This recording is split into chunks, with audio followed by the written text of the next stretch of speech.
Good morning.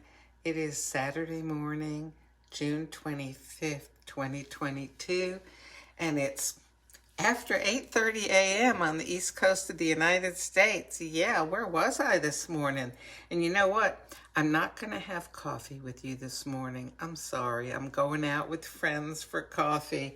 But I got my Nespresso order, and I wanted to tell you about one of the coffees. You know, I've been trying out La Completa Refinada, which is from Nicaragua. Well, in this coffee order, let's see here. Whoops, I got some Nicaragua. This is just Nicaragua. It's not the La Completa Refinada, okay? So I want to tell you something interesting about this. Here, let me open it so at least we can see what the capsule looks like. Okay, and it says Nicaragua on it. So this is a special coffee. It is made from what's called black honey processed coffee beans. Now, there's also yellow honey processed, red honey processed, and this is black honey processed. Does it involve any honey?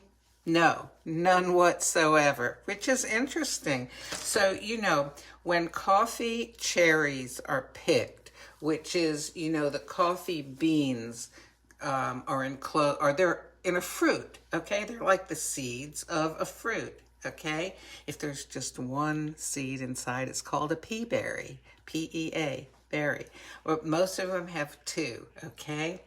And there are different kinds of plants. But anyway, most coffee bean plants have two coffee beans in them. So the ripe cherries are picked for this particular kind of coffee for Nicaragua, okay?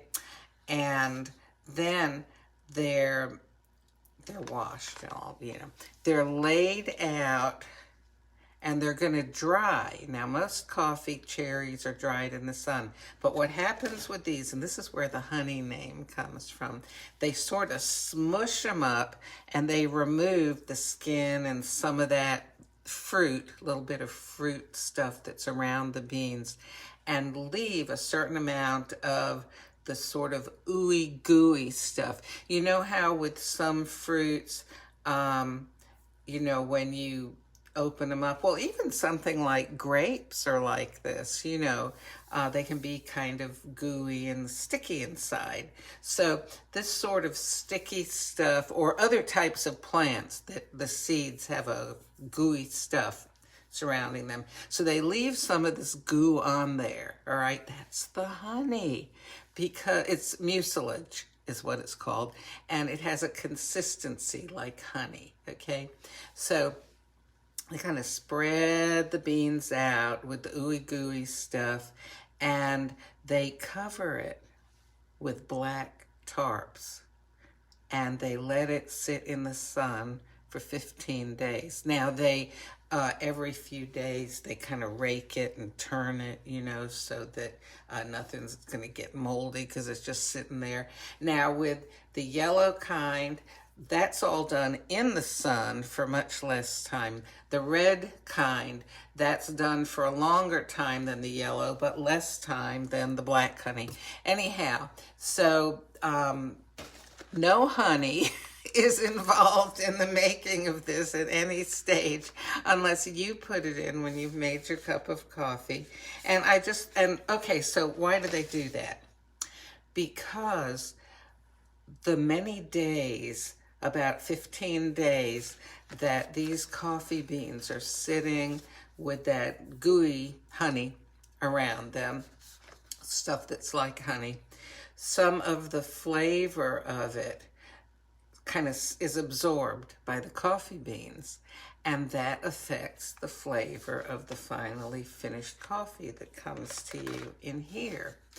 And they use ripe coffee cherries. You know, sometimes coffee can be made, they just pick any of the coffee cherries that are on there, ripe or not, and process them and, roast them, grind them all up.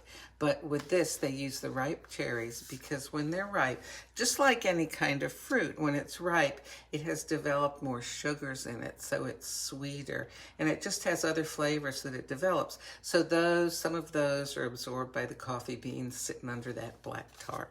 Anyhow, so I will drink this tomorrow, but today I'm going to go over to Just Love with my friends, and we're going to share a cup of coffee. Well, we're not going to share one cup. We'll each have our own cups.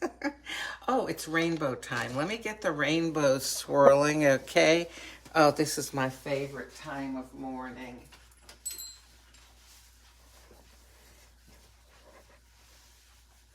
There we go. So listen, I hope that you have a good day and that you make good choices.